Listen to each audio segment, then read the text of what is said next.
त्याला कोण घालून यायचं ना दरबारी कुस्ती नाही गम बडी बेगम आली आदिलशाची आई बर का नजरेत तिच्या अंगार दरबार झालं ग पुगार पुढे पुढाकार साऱ्यांनीच म्हणली हार तितक्यात अचानक एक सरदार उठला तो बोलला हम लाएंगे शिवाजी को त्यानं विडा उचलला नाव त्याचं अफजल खान जिथं जागत जणू सैतान खान बोलला छाती ठोकून शिब्बाला टाकतो चिरडून कौतिक झाले दरबाराचे खान निघाला मोठं गुरमीत तुझं गोड दळ पायदळ त्याचं फाटले गक्कीळ अंगी हातीचं बळ पाहणारा काके चढचळ वाटीत भेटील त्याला चिडील गाव उद्ध्वस्त केले आई बहिणींची आबरू लुटली कोण कोण हिरकणं आता वादळ शुभाचं काय खरं नाही पलीकडे निजाम पुढे इंग्रज जो तोच बोलू लागला बरं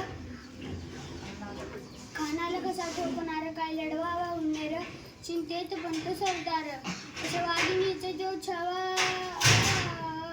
असं वाघिणीचा जो छावा गनिमाला कसा ठेचावा डोक्यात गनिमिकावा भीतीचा ठरला सांगावा प्रतापगडावर आमने सामने भीतीचा सांगावा खानानं हसत हसत कबूल केला आणि दिवस ठरल्याप्रमाणेच प्रतापगडच्या पायथ्याशी खान आला बे गुलाम राजाच्या करमतीची करील काय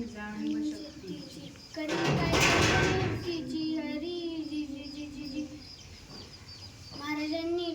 खानासाठी छान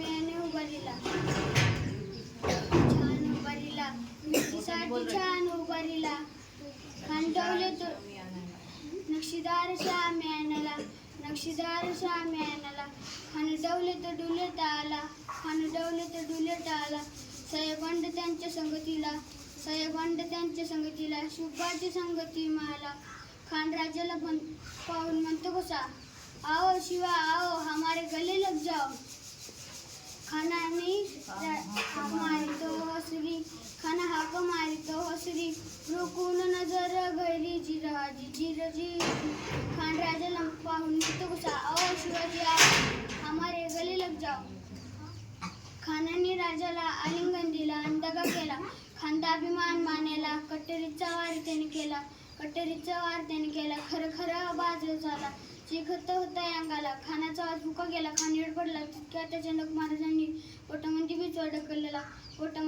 अडकलेला वाघनकांचा मारा केला टारा फाडलं पोटाला त्याचा बाहेर आला जी छत्रपती शिवाजी महाराज की जय.